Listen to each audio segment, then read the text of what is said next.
My name is Amber Dawson. I'm 34 years old, and the morning my sister called to tell me our father was dead, he was sitting 3 feet away from me, stealing bacon off my plate. 6:30 in the morning. I put the call on speaker.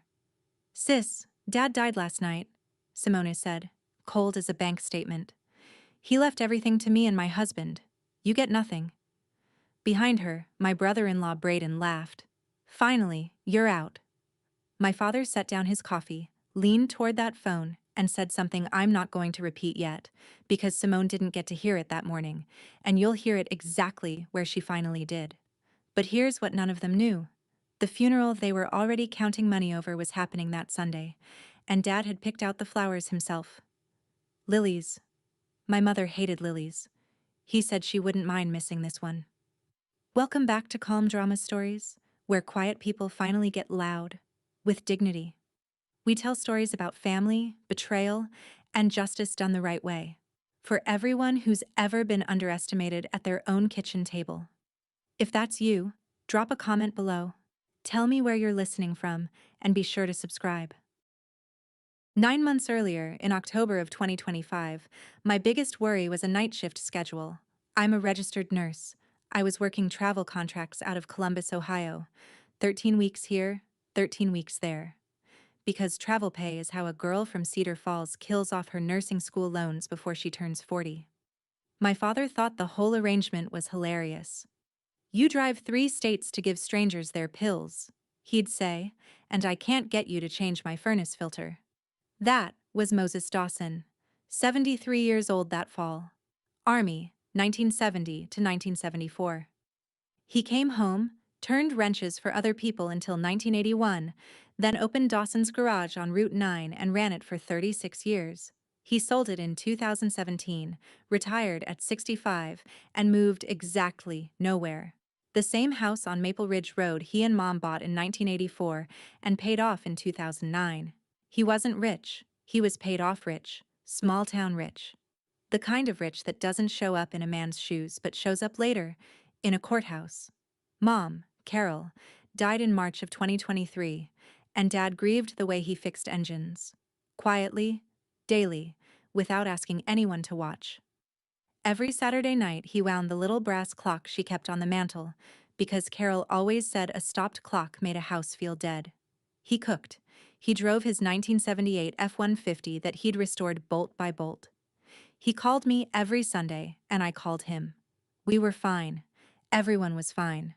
Then, on a bright October afternoon, my 73-year-old father climbed a ladder to clean his own gutters, because asking for help was never going to be his best event. He fell 8 feet and landed wrong. Broken right wrist, the kind that needs a small surgery, plates and pins, 6 to 8 weeks of healing. Not a tragedy. An inconvenience with hardware. I was mid-contract in Texas, and I still made it to the hospital in Cedar Falls inside 48 hours, because that's what you do. When I walked into his room, my sister Simone was already there with flowers, and her tears were arranged as carefully as the flowers. Her husband Braden was shaking the surgeon's hand like he was closing on a duplex. Braden sells mortgages. He has a voice like warm syrup and a handshake he practices. You fly back to your patients, Amber, he told me, squeezing my shoulder. Family takes care of family. At the time, it sounded like kindness. It took me months to hear it for what it was, a man assigning himself the keys. I did ask questions before I left. I'm a nurse. Discharge plans are my native language. I asked to see Dad's paperwork, his follow-up schedule, his medication list. Braden smiled and said it was all handled, all filed, all at the house. Simone said, "We've got this, sweetie. You're so far away." Dad, doped and cheerful in the bed, gave me a thumbs up with his good hand. Go on, kiddo. I'm surrounded by professionals. So I flew back to Texas. I want to be honest with you about that, because it matters later. I didn't leave because I didn't care. I left because the 2 people standing closest to him kept telling me everything was handled, and one of them had already decided exactly how handled things were about to get. Dad moved into Simone and Braden's place that November, 15 minutes from his own house. Just a few weeks, they said, until the cast came off. And here is where the first paper appeared, the honest one. His right hand was in a cast. He couldn't sign checks. He couldn't drive. So Braden brought in a notary and Dad signed a limited power of attorney, bill paying only, with his clumsy left hand. I want you to hear me clearly. That document was legal, reasonable, and boring. Your own mother would have signed one. I would have. That's what makes this kind of thing work. It never starts with a crime. It starts with a favor. Simone posted a photo that week. Dad at her kitchen table, soup in front of him, caption reading, "Blessed to care for my daddy. Family is everything." 200 likes. Half of Cedar Falls commented hearts. Meanwhile, on a Sunday call, Braden was walking me through their plans and referred to Dad's house. The house on Maple Ridge, the one my parents paid off, as the asset. Dropped casually, the way you'd say, the weather. I noticed it. I even said, "You mean the house?" And he laughed and said, "Realtor brain, sorry." Dad noticed things too, he told me much later. He noticed Braden brought the power of attorney papers to his bedside instead of the kitchen table. He noticed the pen was already uncapped, but his wrist ached. The pain pills made everything feel like a matter for tomorrow, and the paper said what it said. Bills only. He read it twice and signed. It was the last thing they ever showed him before asking him to sign it. Then the wall went up, one polite brick at a time. My Sunday calls started landing on Simone instead of Dad. "He's napping. He's tired, hun. I'll tell him you called." 3 weeks straight, I did not hear my father's actual voice. His old flip phone broke. So I bought him a smartphone, set it up myself, loaded my number, and shipped it to Simone's house. The package went missing. I shipped a second one, with tracking this time. "Delivered," said the email. "Oh, that," Simone said. "Dad didn't want it. You know how he is with technology." My father rebuilt a carburetor the year he turned 70. He is not afraid of a telephone. I knew something was off. I want that on the record. I asked to talk to him directly. I offered to schedule a video call. I asked which doctor was following his wrist so I could call the office. And every single time I hit the same soft wall. "He's resting. We've got it. Why are you being like this?" Here's the thing nobody tells you about situations like ours. When a grown man is legally competent and his caregivers say he's fine, a daughter 2 states away has no lever to pull.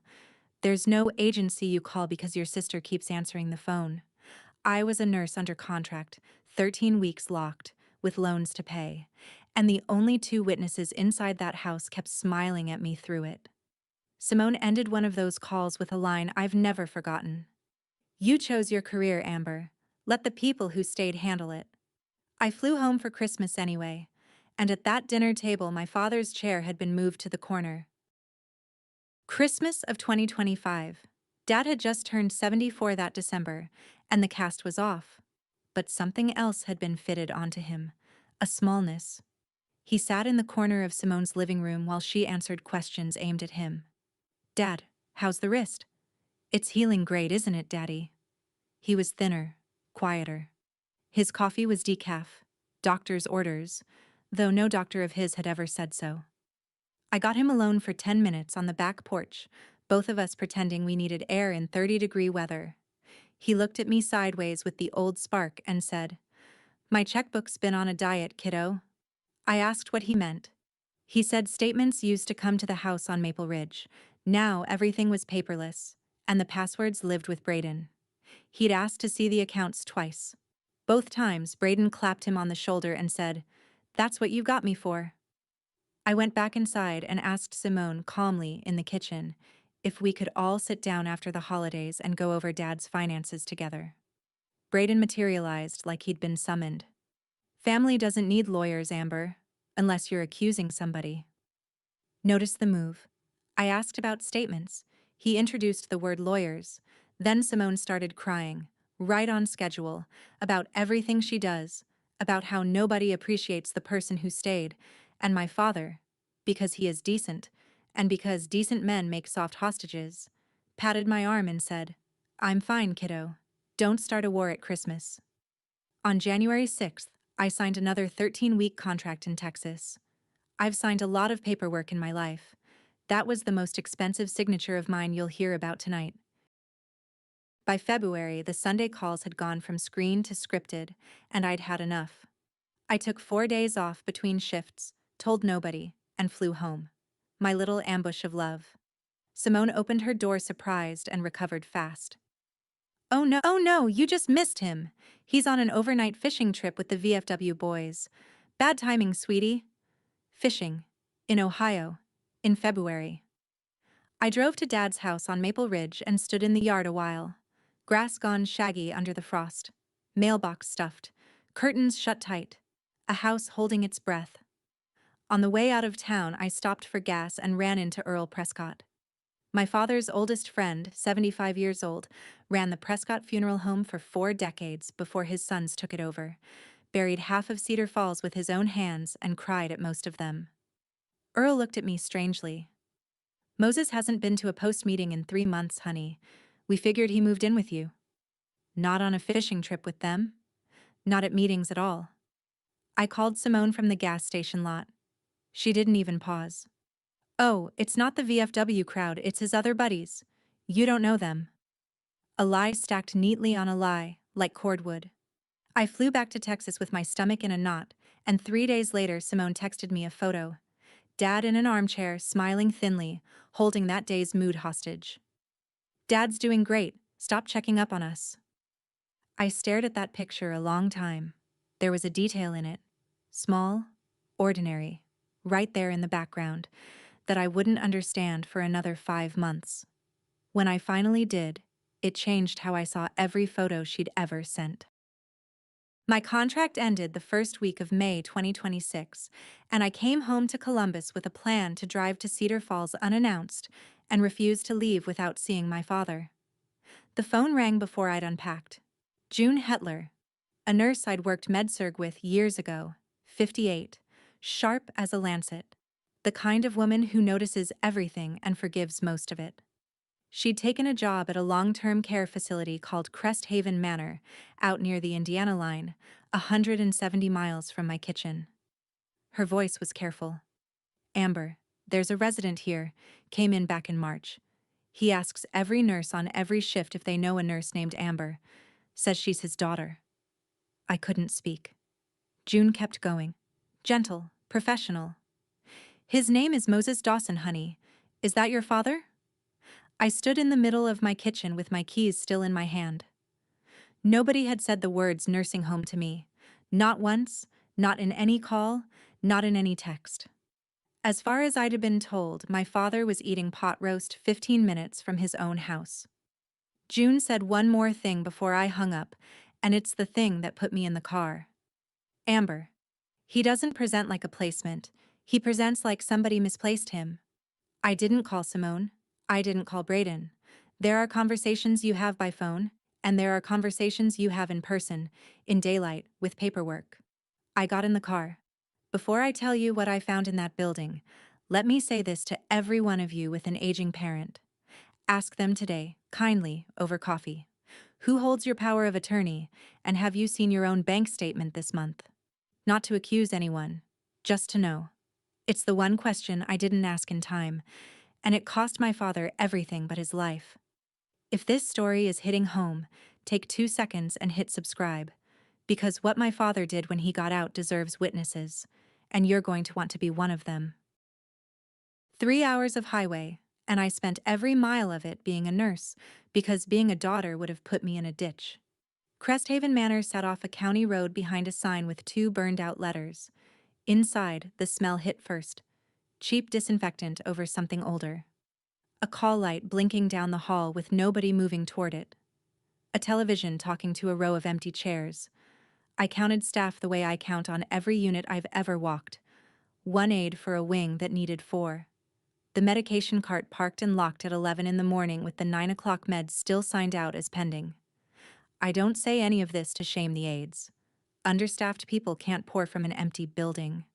I say it because my father had been living in it for 10 weeks, while my sister posted about family being everything. He was in a shared room at the end of the East Hall. Second bed, by the window that didn't open.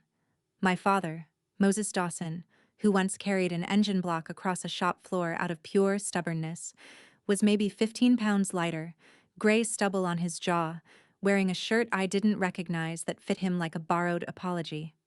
But his eyes came up when the door opened, and his eyes were his eyes. Sharp, whole, present. He looked at me a long second, and what he said first broke me worse than tears would have. "Took you long enough, kiddo. They told me you knew. Told me you signed off on it." They hadn't just hidden him from me, they'd hidden me from him, and told each of us the other one had agreed to all of it.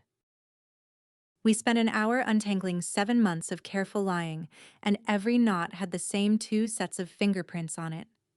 His flip phone hadn't broken. Simone took it. To protect him from scam calls. My smartphones never reached him. He'd never heard about either one. My letters, and I'd sent 4, never made it past whoever collected the mail. Back in March, Braden told him they needed him out of the house for 2 weeks. Just 2 weeks. While they repaired the guest room floor. The 2 weeks came and went. When Dad pushed, Braden's answers got shorter. And then one day the answers were a hallway at Cresthaven and a roommate named Gus, who yelled at the ceiling after dark. And through all of it, they'd told him I knew. That I was too busy. That the nurse couldn't be bothered with her own father. He kept a torn corner of an envelope in his wallet with my old cell number on it in pencil. The only number they couldn't cancel. But the hall phone required staff to dial out, and staff at Cresthaven were a rumor. I did what I do. I asked him the date, the month, the president. I had him count backward from 100 by 7s just to see him roll his eyes at me. "It's Tuesday, I'm in a purgatory, and your quiz is easier than one of Braden's mortgage pitches." Sharp as ever. There was nothing wrong with my father's mind, and that fact was about to matter enormously. Then he glanced at the door, lowered his voice, and said the sentence that turned my worry into something colder. "Kiddo, whatever paper they used to put me in here, I never signed a second one." I walked to the front office with my RN license number ready and my nurse voice on. The administrator was a tired man with a tie the color of oatmeal, and he recited the script he'd been handed. Only the responsible party could authorize a transfer, and the responsible party was Mr. Braden Voss, who held power of attorney. I asked one question. "Does Mr. Dawson have a diagnosis of cognitive impairment on file? Dementia? Incapacity? Anything?" Silence while he clicked. There wasn't one, because none exists. My father was admitted as a voluntary placement on paperwork submitted by his POA, with a vague letter about needing support with daily living. A competent adult is not a package in storage. He can discharge himself. Full stop. I said it politely, and then, because the tie kept opening and closing his mouth, I added, "Or we can call the long-term care ombudsman together and walk through the intake file page by page. I have the afternoon." It's remarkable how fast paperwork appears when you offer to read it with a state official. 20 minutes later, my father sat at that desk and signed his own discharge. Right-handed, healed, unhurried. Letters carved clean, the M leaning left the way it has since 1974. "First thing I've signed in 6 months," he said to the room, "and it's a jailbreak." June hugged him at the door and tucked a sleeve of cookies from the staff room into his jacket like contraband. The facility would notify the POA by certified mail, the administrator said. "Fine," I said. "Mail takes days." On the drive home, somewhere past the county line, Dad watched the fields peel by and said quietly, "They think I'm filed away, kiddo. Let's not correct them just yet." I set Dad up in my apartment in Columbus. My couch pulled out, his blood pressure pills refilled. Real coffee, caffeinated, doctor's orders be damned. Then we went to a bank branch together, because Moses Dawson was still the account holder of record, and an account holder is entitled to his own statements. The printout was 11 pages. He read them the way he used to read a diagnostic report on a wrecked engine. Slow, twice, no cursing. In 5 months from November through March, $187,000 had left my father's accounts. 46,000 of it labeled care expenses. For a man eating instant potatoes at Cresthaven. 89,000 wired to something called BV Capital LLC. You can guess whose initials those are. $52,000 to a loan servicer attached to a condo in Florida that Simone and Braden bought in 2022 at the top of the market. $25,000 remained, a working man's whole quiet fortune, gone in a season. And stapled behind the statements, a courtesy copy of something worse. A home equity line of credit application on the Maple Ridge house. $150,000, pending approval, signed Moses Dawson on April 14th. On April 14th, my father was 170 miles away, asking nurses if anyone knew his daughter. I called Simone that night. One call, one chance, and I kept my voice level. "Tell me your side, I'm listening." What she said back told me everything about where her heart had gone. "You were never really in this family, Amber. Don't you dare lecture the one who stayed." So we stopped asking family for answers. We hired a woman whose entire job is paperwork. Patricia Whitfield, elder law, 61 years old, reading glasses on a chain and a handshake like a filing cabinet closing. Her office smelled like toner and lemon drops. She listened to the whole story without moving, then said the sentence that made my father fall professionally in love.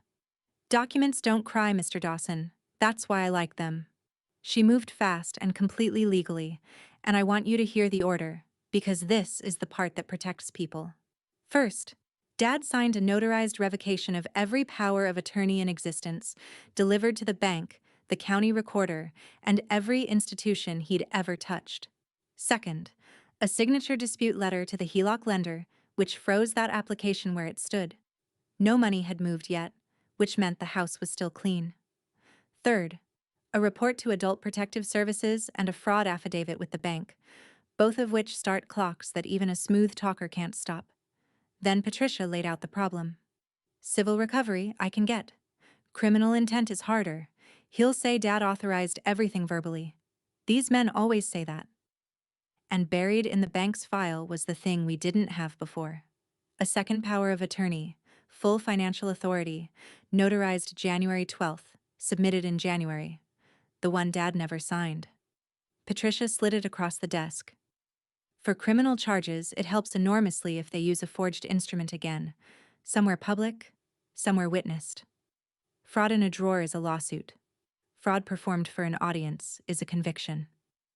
My father studied that page for a long, quiet minute. The loops of a signature that wasn't his, over his own name. Then he looked up at me and asked me to bring him his Army discharge papers. We drove to Cedar Falls on a Tuesday morning when Braden would be at his office selling somebody a 30-year promise. My key still fit the back door of the Maple Ridge house. Some oversights are gifts. Inside, the air was stale in a way that insulted him. The file drawers in the den hung open, picked over. Mom's suitcase sat unzipped on the guest bed with her good jewelry box empty beside it. And on the mantel, Carol's little brass clock stood dead at some long-gone afternoon because no one had wound it in 7 months. Dad stood in the middle of his own living room like a man visiting a museum of his life. "7 months," he said. "The house doesn't even smell like mine anymore." Then he went to the bedroom and knelt, slow but steady, and pulled his old Army footlocker from under the bed. Still locked. The one thing in that house Braden hadn't cracked. Because to a man like Braden, an old soldier's box is furniture. Inside, in order, squared away like it was 1974. His DD 214 discharge papers with his true signature inked when he was 22. The original deed to the house, his medals, wrapped in a handkerchief. And a letter, envelope soft with handling, marked in my mother's round hand. "For Moses," when I can't say it myself. He didn't open that one there. He carried the whole locker to the kitchen, set it on the table where every big decision in our family has ever been made, and laid the forged power of attorney down next to his discharge papers. Then my father went very, very quiet, and I have learned to pay attention when quiet men get quieter. 2 pieces of paper side by side on a kitchen table in the house they were both about 52 years apart. The signature on the DD 214, 1974. The M in Moses. Leaning hard left, like a man walking into wind. The crossbar of the T in Dawson dragging long past the letter, a tail on it, always. Ink pressed deep. He signs like he means it. And then the signature on the second power of attorney, dated January 12th, 2026. Round, even, polite. Every letter behaving. Prettier than I ever wrote in my life, Dad said, tapping it, even before the wrist. But handwriting wasn't the knife. The date was the knife. I'd already pulled his medical records. He'd signed a release making me his healthcare contact the day after the jailbreak. And on January 12th, my father was at the orthopedic clinic from 9 in the morning until 11:30, having hardware checked under light sedation, initialed in by a medical assistant at every step. The notary stamp on that power of attorney says it was executed at 10:15 that same morning at an office 20 miles from the clinic. A man cannot be sedated in one town and signing in another. The paper didn't just lie. The paper told on itself. Dad sat back, and something in his face settled. Grief clocking out, and a decision clocking in. Dead men don't sign papers, he said. I asked him what that meant. Their notary friend stamped a ghost, kiddo. So let's introduce them to a real one. Then he opened my mother's letter at last and read it alone by the window, and when he came back to the table he only shared one line with me. Don't you let the quiet ones fool you, and don't you dare go quiet yourself. The certified letter from Cresthaven landed in the Voss mailbox that Friday, and my phone started detonating before noon. Braden, voicemail 1, syrup gone, all vinegar. You have removed an at-risk senior from a care facility without authorization. That's kidnapping, Amber. Kidnap-ping. A mortgage broker quoting law is a dog quoting the mailman, but I'll grant him this. He'd learned the vocabulary. Voicemail 3 threatened an emergency guardianship petition. Dad was confused, declining, being manipulated by a daughter after his money. Read that sentence again and appreciate the craftsmanship. Accuse the other side of the exact crime in your own pocket. Patricia was serene. Guardianship requires an independent medical evaluation. Your father will pass it like a driving test. But she didn't sugarcoat the rest. A contested guardianship takes weeks, gets loud, smears everyone, and, here was the real play, buys time. Time for a frozen HELOC to thaw if the dispute hiccuped. Time to move what was left. Men like Braden don't fight to win. They fight to keep the clock running while the money finds the exits. That night, Simone sent me a single text. No greeting. Dad will choose us. He always needs the ones who stay. You've got a career and an empty apartment. He'll figure out which daughter actually built a life around him. I read it to Dad because we'd agreed. No more secrets managed on his behalf. By anyone. Ever. He looked at it, then out the window, then said in the mildest voice you ever heard. She thinks staying close to a man is the same as standing by him. He handed me back the phone. Call Earl. Tell him I finally need that favor he's owed me since 1976. He laid it out at my kitchen table at 9 o'clock at night, over decaf he'd poured himself as a joke. They need me incapacitated or dead to finish this, he said. Guardianship's their incapacitated play.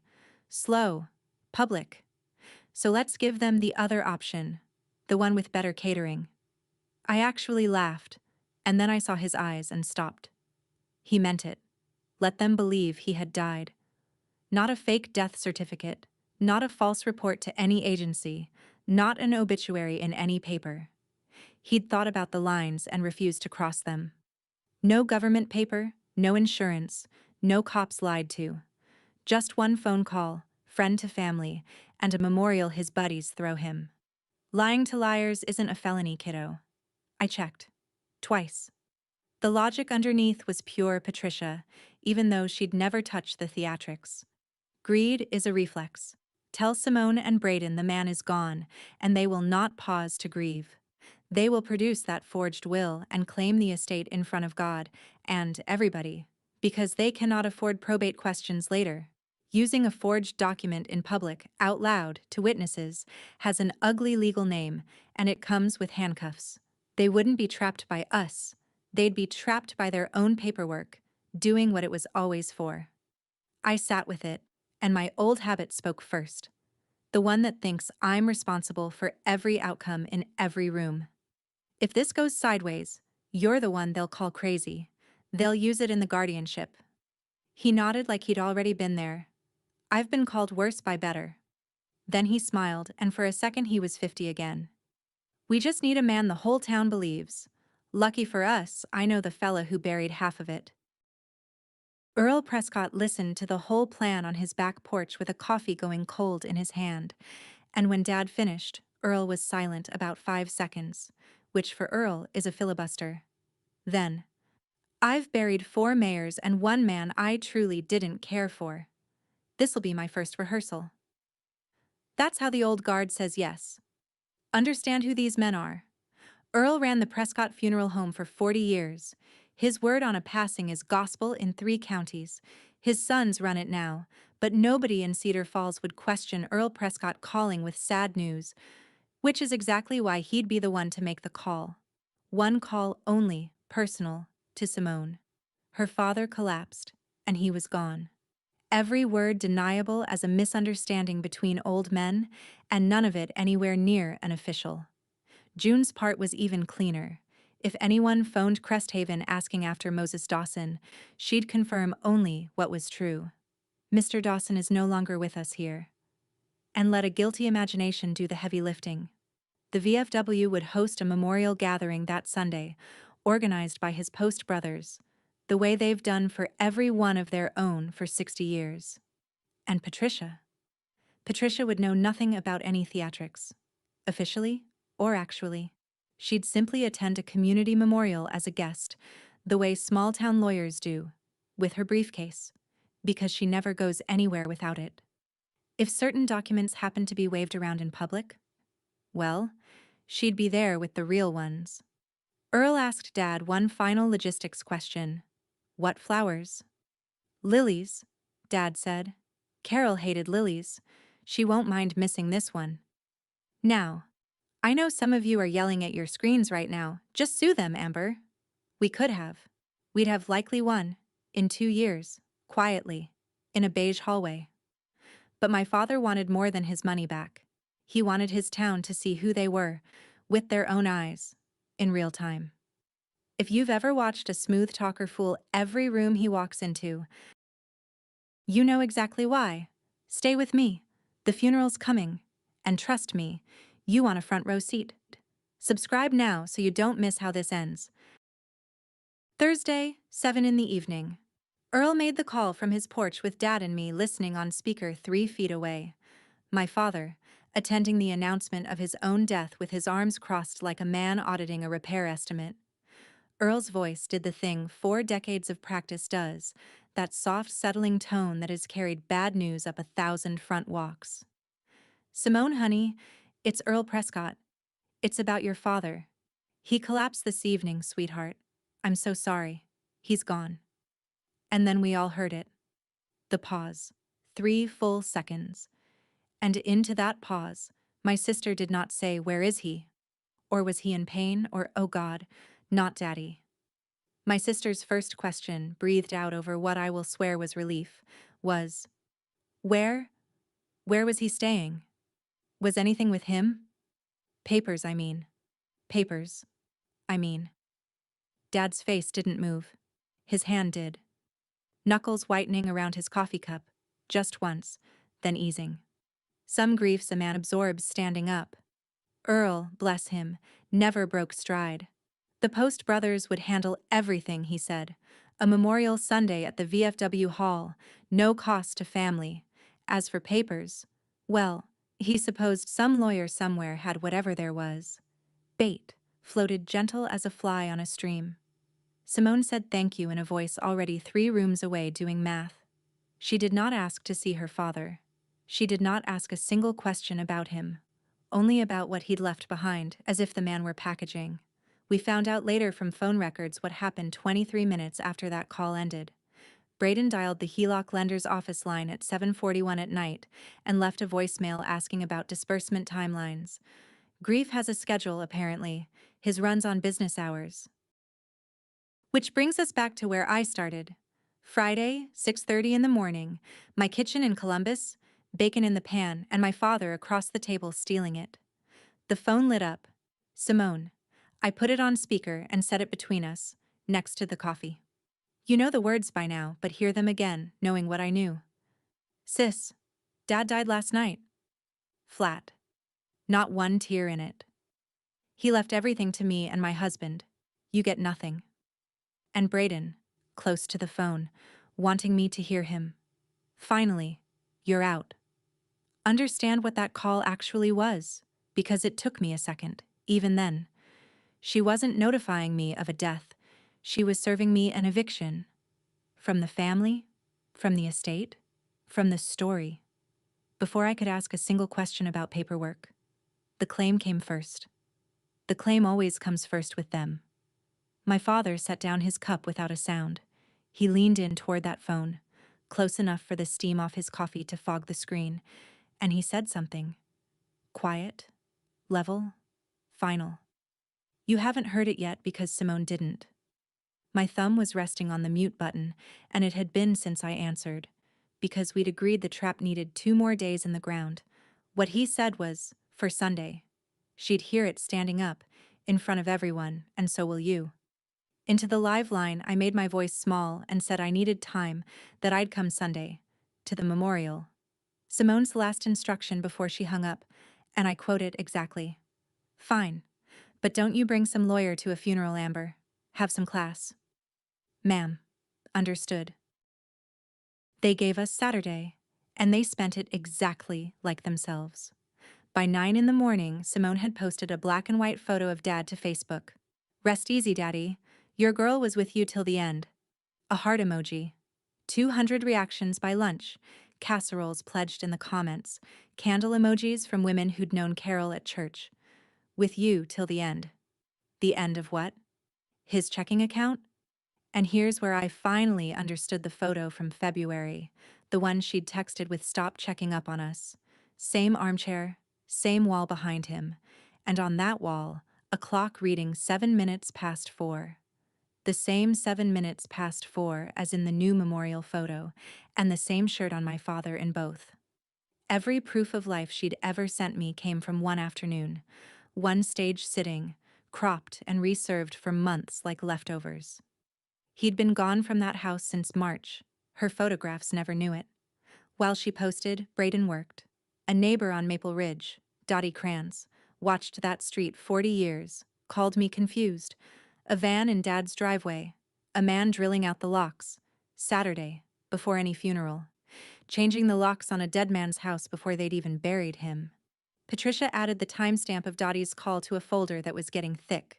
June reported in too. Someone had phoned Cresthaven asking for records, for the estate. The estate. The body wasn't even cold, mostly because it was at my kitchen table eating a BLT. Dad took in all of it calmly, then spent the evening polishing his good shoes and hanging his one dark suit on the door. Every man should look sharp at his own funeral, he said. Sunday came.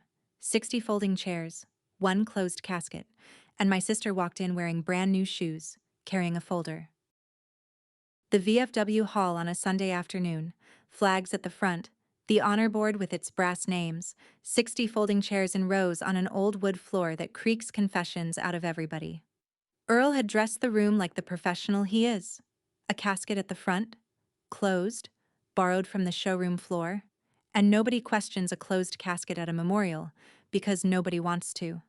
A photo of Dad in uniform, 1972, cocky as sunrise. And lilies. God help me, lilies everywhere. The whole town came, Post brothers in their caps, Maple Ridge neighbors, Carol's church circle with foil-covered dishes for after, Dottie Kranz in her good coat. June slipped in at the back. Patricia sat in the corner, briefcase on her knees like a house cat, bothering no one. Dad and I were in the storage room behind the stage, through a side door, sightline through the hinge gap, close enough to hear chairs creak. My job was to stand in that dark with my folder of true things and keep my breathing even, and I want to be honest, my hands were cold. His weren't. Simone entered like a widow in a picture. Black dress with tags freshly off, new shoes, tissue at the ready, crying precisely when observed and recovering the instant she wasn't. Braden worked the room in his closer's suit, gripping shoulders, accepting condolences like deposits, a folder of his own tucked under one arm. They took the front row. Of course they took the front row. And at 2 o'clock, Earl stepped to the little podium, cleared his throat with ceremony, and said the sentence we'd built the whole trap around. Before we share our memories of Moses, the family has asked to say a few words about his affairs.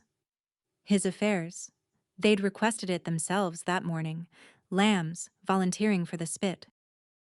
Braden took the podium the way he takes everything, like it had been holding his place. He gripped both sides, bowed his head a beat for effect, and began. Moses was family, and family honors a man's wishes. Then he opened the folder and produced it. Cream paper, blue backing, a document with weight. Moses had a will drawn up this past April. In it, he leaves his home on Maple Ridge Road, his accounts, and his truck. Everything, to his daughter Simone and to me. Signed April 20th, 2026. The room made a sound. Not words, wood. 60 chairs shifting at once as 60 spines straightened.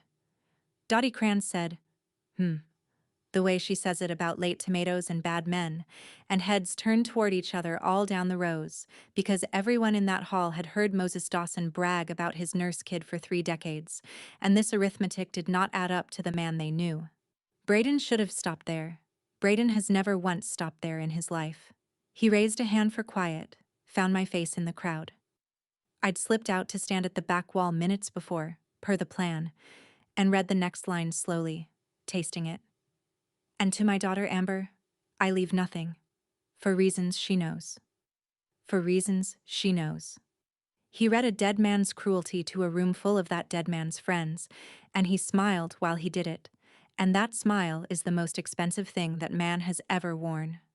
In the corner, Patricia's thumbs undid the clasps of her briefcase without hurry. And up at the podium, Earl leaned toward the microphone, gentle as church. April 20th, you said. Strange date for a signature. The side door clicked. I watched 60 people hear it. Let me hold that door closed one more moment, because you need to know what was on the other side of it the night before. Saturday, near midnight, my kitchen, the plan spread out like an engine gasket set. My old habit had one last run at us, the voice that says every disaster in every room is mine to prevent. We can still just hand it all to the police Monday, I said. Clean, quiet, no stage. Dad was quiet a while. When he answered, he wasn't sharp about it. He was almost gentle. Simone said you get nothing. Let's see what nothing looks like when it stands up and walks. Then he told me the real reason, the one under all the strategy, and I'm going to give it to you the way he gave it to me. Kiddo, they didn't steal my savings. Savings can be rebuilt. I built them once with a wrench. They stole my say. Told the town I needed storing. Told my own girl I didn't want her. Told me my own mind couldn't be trusted. A man's say is all he's actually got at 74, and I'm taking mine back in front of everybody they lied to. That was the whole war, in one paragraph, standing in my kitchen in his undershirt. So we agreed on the rules of engagement, his rules.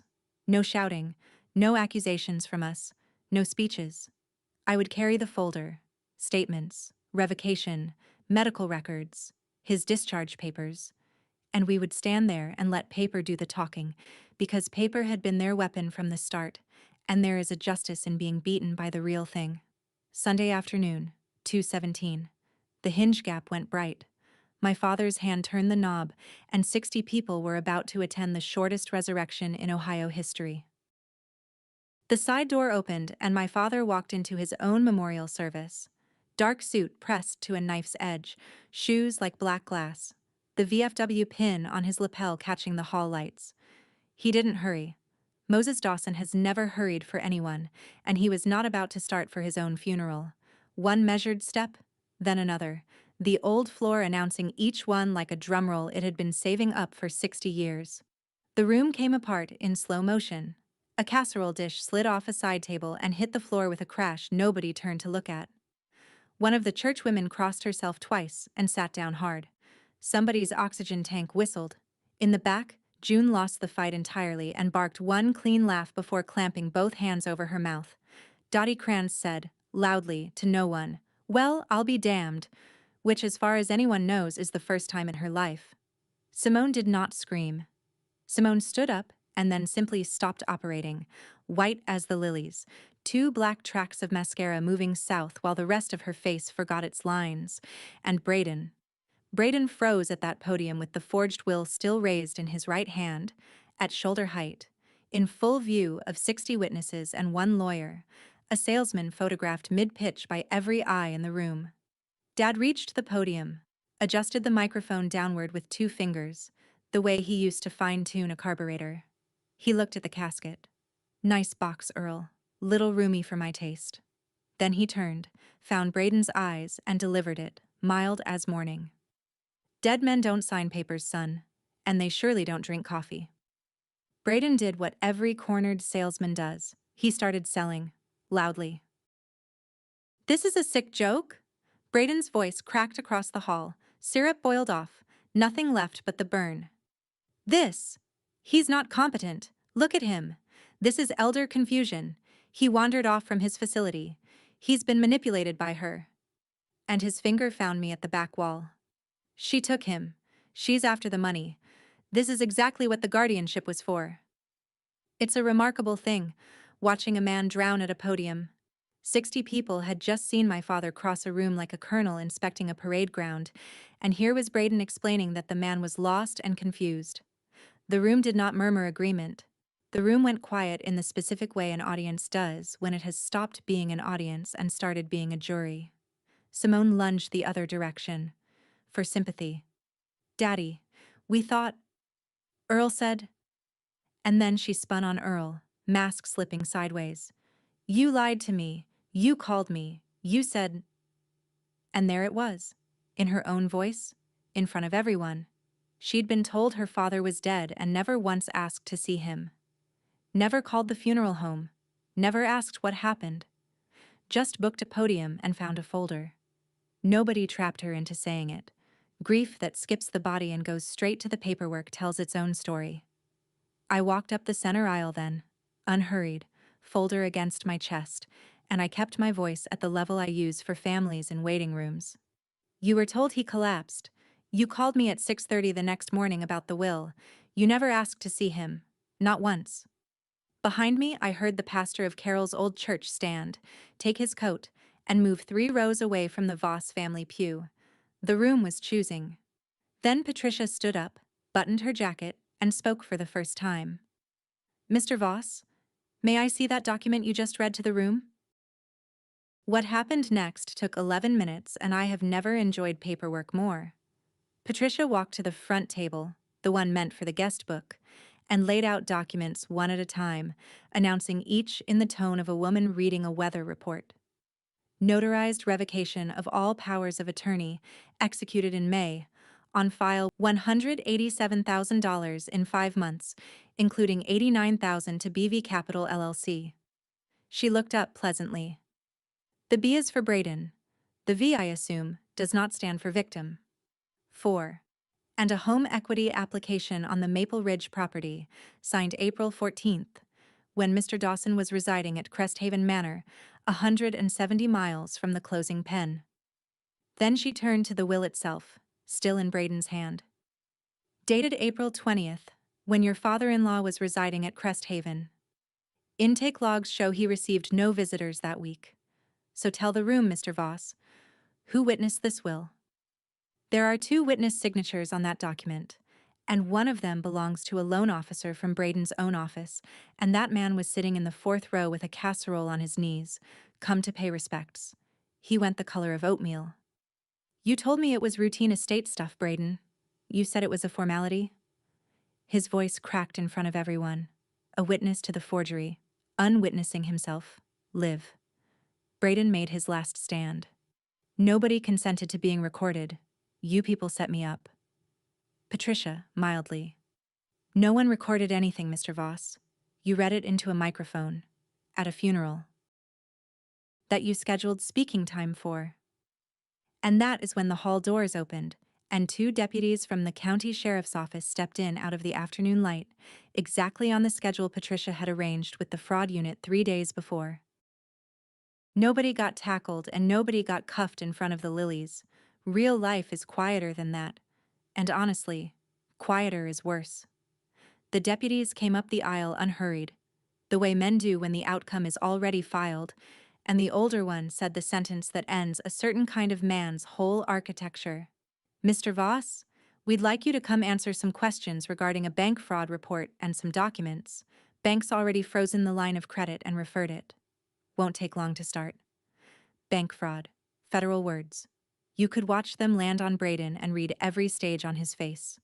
Because a salesman only has masks, and he went through the whole drawer in 10 seconds.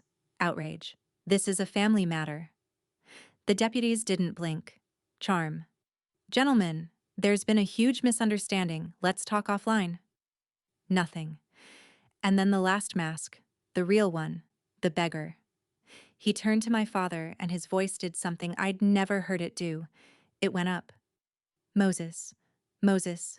I'm family. I was going to pay it all back. Every cent. It was an investment. I was growing it for you. For your retirement. My father looked at him the way he used to look at an engine somebody had lied to him about. Calm. Diagnostic. A little sad at the waist. You had my checkbook for 7 months, son. The only thing you grew was my funeral. The hall did not laugh.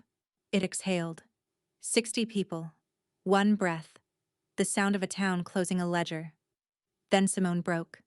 And I need to tell this part straight because she's still my sister.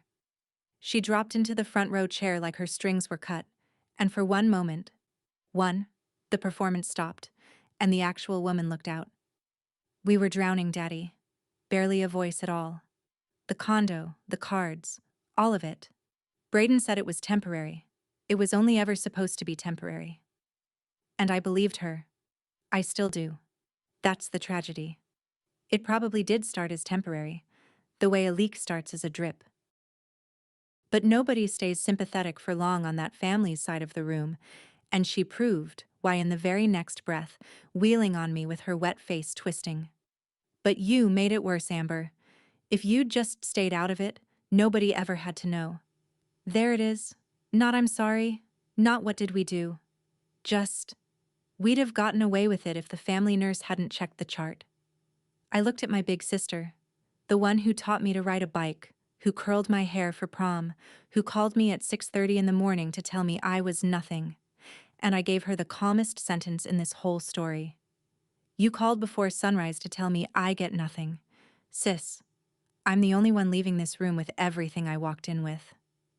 The deputies moved. Braden went up the aisle between them, still explaining interest rates to men wearing badges. And my father stepped to the microphone one last time, put his hand flat on the borrowed casket, and addressed his own funeral. Folks, I apologize for the dry run, but you needed to see it, not because I'm special, because next time it's your house, your kids, your papers. Check them while you're still above ground. The pastor said, Amen. At a memorial, for a living man. It remains the proudest church moment of my father's life. The parking lot, after. Gravel, late sun, 2 county cars. The deputies were settling Braden into the back of the first one. He was asking about his phone call before the door even shut, a man already drafting his version. Simone walked to the second car under her own power. Nobody was arresting her that afternoon, but they had questions, and her new shoes kept catching in the gravel, that expensive click gone stumbling and arrhythmic, and something about that sound is filed in my memory forever, under the word consequences. At the car door she stopped, and she turned around, and for the first time that entire day, through the announcement, the will, the resurrection, all of it. My sister looked at our father instead of at what he owned. Dad walked over, took his time, like always. He stopped about an arm's length away, and he didn't raise his voice, didn't sharpen it, didn't perform for the crowd drifting out onto the steps behind us. He simply said to her, at last, out loud, the thing he'd said into a muted phone at my kitchen table on Friday morning at 6:31, with the steam coming off his coffee. You buried the wrong man, sweetheart. That's it. That's what he'd said with his thumb an inch from my mute button, and what he'd saved 2 days to deliver in person. Simone's mouth opened. Whatever was supposed to come out never reported for duty. The deputy closed the door with that soft terminal government click. From the other car, Through glass, Braden was still going. Muffled, urgent, lawyer, misunderstanding, Moses, Moses. And I stepped up beside my father and gave Braden back his own words at the volume you'd use for a toll booth. You were right about one thing, Braden. Somebody's finally out. The cars pulled away. Earl appeared at Dad's shoulder with 2 cups of the church lady's coffee and surveyed the emptying lot with professional satisfaction. Best service I ever ran. 10 out of 10. Would bury you again. Dad snorted. Unpinned the lily boutonniere Earl had insisted on and laid it on the casket as they wheeled it back to the van. Give these to somebody who's actually dead. I've got a house to unlock. And that, friends, is how my father attended his own funeral, cleared his own name, and still made it home in time to watch the evening news, which for once had nothing on him. We unlocked Maple Ridge that same evening, a locksmith of our own choosing, invoice and receipt. Because in this family, we keep records now. Dad walked straight past everything Braden's crew had pawed through, went to the mantel, and wound my mother's brass clock first thing, before he'd even taken off the suit. The tick came back. The house started breathing again, and so, I think, did he. Here's the ledger, because you've earned the numbers. Braden was charged with 2 counts of forgery, the power of attorney and the will, plus theft from an elderly person and falsifying a loan application. The state licensing board suspended his mortgage license within the month and revoked it by fall, which in his industry is a death certificate they don't hold memorials for. BV Capital LLC was dissolved by the receiver. Between the bank's fraud restitution and the clawback from the LLC, my father recovered $141,000 of the $187,000 they took. The HELOC application died frozen. The house was never touched. Patricia moved everything into a living trust with locks on it that Braden couldn't pick with a law degree, which he also doesn't have. Simone took a plea. Her attorney was smart, and her tears were, for once, in front of the right audience. 3 years probation, restitution on a schedule, and 300 hours of community service, which the judge, who possesses a sense of humor drier than my father's, assigned her at a nursing home. She empties bedpans on Saturdays and reads to residents whose families don't visit. People ask me if I've forgiven my sister. I'll tell you what I told her, through the glass partition at the county probation office, 8 weeks later. She looked smaller at the probation office, no mascara to run. She asked, flat, "Did you come to gloat?" And I said no, and meant it, and slid an envelope across to the officer to pass through. A copy of Mom's letter, the one from the footlocker. At the bottom, under Mom's handwriting, Dad had added a line of his own in pencil. Your mother said don't go quiet. That part was for you too. Pay it back, then start over. Dad. Simone read it twice. Something moved in her face that I hadn't seen since before Braden, and I don't know what happens to it from here. That's hers to work out. What I said through that glass was a boundary, not a bridge, and I gave it to her word for word. When the restitution's paid and the counseling's real, you know my address. Until then, you get exactly what you offered me at 6:30 that morning. She nodded. Understood the terms. First honest transaction we'd had in years. As for the rest of us, Dad's back at the VFW every Thursday, and he and Earl started something that's turned into a small legend in the county, a monthly talk at the Post called Papers While You're Breathing. 2 old men, a folding table, free coffee, teaching people their age how to read a power of attorney, how to spot a signature that's too pretty, how to make sure the will in the drawer is actually theirs. 11 people came the first month.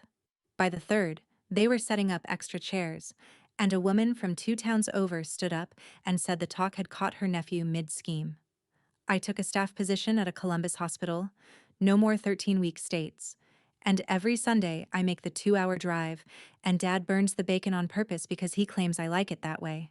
Turns out presence isn't a debt you pay off. It's a habit you keep. The brass clock ticks on the mantel, and in his wallet, where the torn envelope with my number used to live, my father now keeps 1 pressed lily. Best funeral I never had, he says. My father taught me that the measure of a man was never the number in his account. It's whether his say still stands while he's breathing, and whether the people who love him would rather guard his signature than inherit it. That's my story. One phone call at 6:30, one forged signature, and one old soldier who attended his own funeral standing up. If this reminded you to check your parents' paperwork, or your own, take it as a sign and do it this week, while everybody's still above ground. If you've lived through family greed, tell me your story in the comments. I read them. Hit subscribe, share this with somebody who needs it, and I'll see you in the next one.